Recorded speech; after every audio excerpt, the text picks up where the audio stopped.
scientific method is the way in which one can test opinions, impressions, or guesses by examining the available evidence both for and against them. It is a systematic step-by-step procedure following the logical processes of reasoning. It is based on certain articles of faith such as reliance on empirical evidences, use of relevant concepts, commitment to objectivity, ethical neutrality, generalization, verifiability, and logic reasoning process. Basis of scientific method. The scientific method is based on certain articles of faith.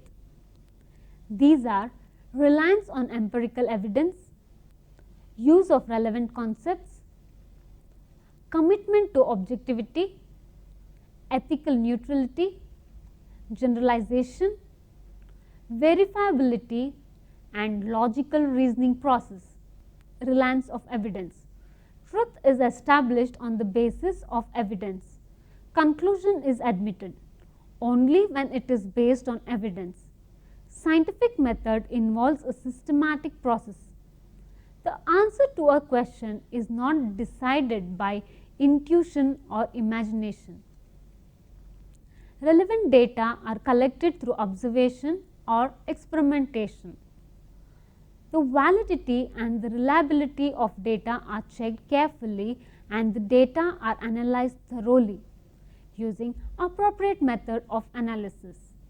Conclusion is reached on the basis of the result of analysis. Use of concepts. We experience a vast number of facts through our senses. Facts are things which actually exist. In order to deal with them, we use concepts with specific meaning. Concepts are logical constructs or abstractions created from sense impressions, percepts and experience. Created from sense impressions, percepts and experiences. They are symbols representing the meaning that we hold. We use them in our thinking and communication. Otherwise, clarity and correct understanding cannot be achieved. Commitment to objectivity. Objectivity is the hallmark of the scientific method. It means forming a judgment upon facts unbiased by personal impressions.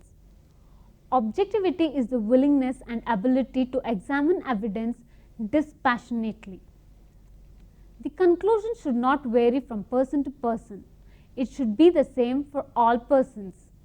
A person of science must above all things strive at self-elimination in his judgment and provide an argument which is as true for each individual mind and his own. Ethical neutrality. Science does not pass normal judgment on facts.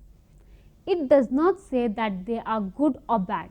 Science never imposes anything. Science states. Science aimed at nothing but making true and adequate statements about its objects. Generalization. Scientists are not concerned with isolated events, but with the commonality of a series of events. They aim at discovering under the surface layer of diversity the thread of uniformity. Around a discovered uniformity, a logical class and its observation pattern, a descriptive generalization is formulated.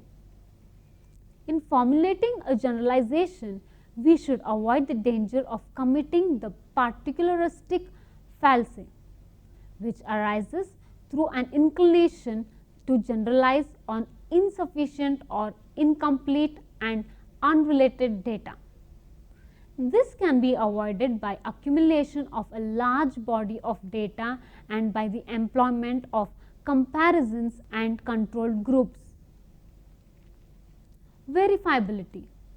The conclusions arrived at by a scientist should be verifiable.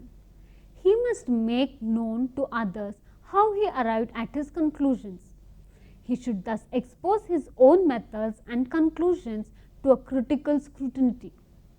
When this conclusion is tested by others under the same conditions, then it is accepted as correct. Such verification through replication may either confirm established conclusions or modify them or even invalidate them. For example, originally an atom was considered to be indivisible, but the subsequent researchers have proved that it is divisible and thus provided the basis for developing atomic energy. Logical reasoning process. The scientific method involves the logical process of reasoning. This reasoning process is used for drawing inference from the finding of a study or for arriving at a conclusion. For example, in a survey of the expenditure pattern on basic necessities forms a very high proportion of the total expenditure. It is concluded that lower the household income, the higher is the proportion spent on basic necessaries. The logical reasoning process consists of induction and deduction.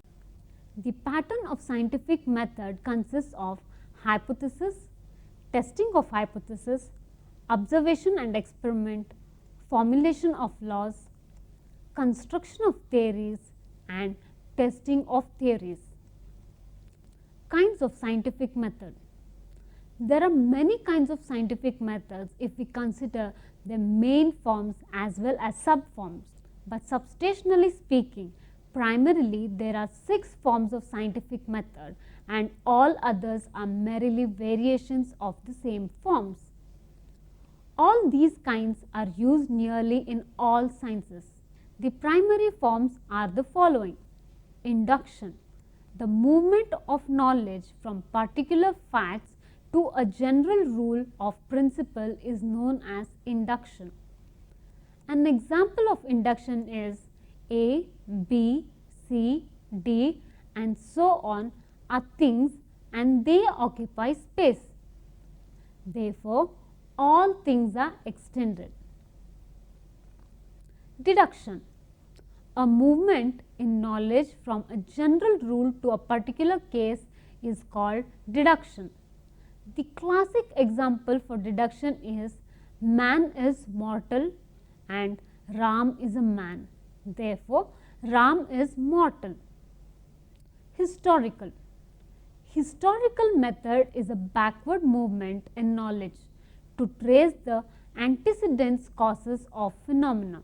Darwin's theory of evolution is the example of this method. Comparative. Analysis and comparison of two contemporary phenomena is known as comparative method. For example, studies of two or more constitutions, governments or political systems.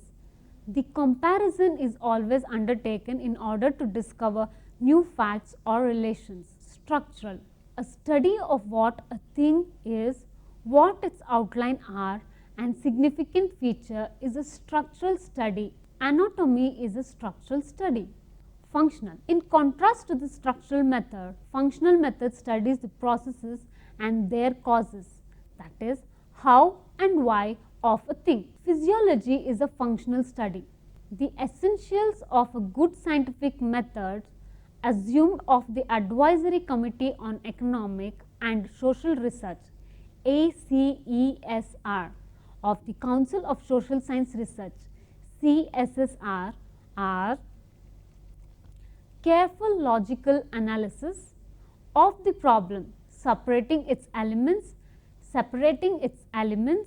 and whenever possible formulating hypothesis. Unequivocal definition of terms and concepts and statistical units and measures, so that others will understand exactly and be able to repeat the analysis and test the generalization. Collection of data pertinent to the problem under study. Classification of data, expression of variable in quantitative terms whenever possible, rigorous and exacting experimental or statistical procedure in summarizing the data and in isolating the attributes variable and measuring their relationships and inter-effects. Sound logical reasoning as to the testing of hypotheses and drawing generalizations. Specific and clear statement of generalization to facilitate checking and testing by others. Complete elimination of personal equation and complete and careful reporting of the research process, definitions and the methods of analysis so that others can check the analysis or test the generalization with the new sets of data. Difficulties in the use of scientific method in social sciences. Some people argue that the scientific method is more applicable to physical or exact sciences and it cannot be applied to social sciences which deal with human behavior. Those holdings in this opinion point out the following difficulties in the use of scientific method in social sciences research. Human behavior is complicated, subtle and varied. Therefore, it is very difficult to categorize human behavior. When human behavior is studied and analyzed by another human being, the personal characteristics of such human beings begins to come into the picture and distort the analytical facts. Different aspects of human behavior are psychological in nature and as such do not admit of measurement. Limitations of scientific method. It is clear from the detailed discussion on the scientific method that it enables and enhances both research and researcher in sciences and social science. However, despite of such advantages and fruitfulness, scientific method has following limitations. Scientific method involves abstraction. Scientific explanation is never complete. At every stage, there are some basic principles which remain unexplained in social sciences. The conclusions arrived by scientific method are not final. They are only relative to observed phenomena, facts discovered and reasoning developed. Sciences have limited scope. Each science is concerned with a particular area and is based on certain assumptions. Superstitions, cherished beliefs, etc. are hostile to the growth of scientific method. Institutionists, authoritarians, functionalities and mythics undermine the respect of social method. No scientific method can guarantee certainty of achieving the goal and can prevent human life from being an adventure. Conclusion. While concluding the foregoing discussion, it is to be highlighted that science is a way of investigation and a unique method of looking at the world with the aim to bring out the interrelations between the phenomena and to formulate general laws. With the help of developed laws, science undertakes predictions as to the future course of certain events. Science predicts through either formal or deductive method, empirical or inductive method. Presumptions are essential before conducting an investigation and hence science is based on many presumptions. Nature is real, nature is orderly, principle of simplicity or parsimony, principle of causality and principle of uniformity of nature. Science can be classified as pure and applied sciences, natural and social sciences, and positive and normative sciences. It would be evident that scientific method is the way in which one can test opinions, impressions or guesses by examining the available evidence both for and against them.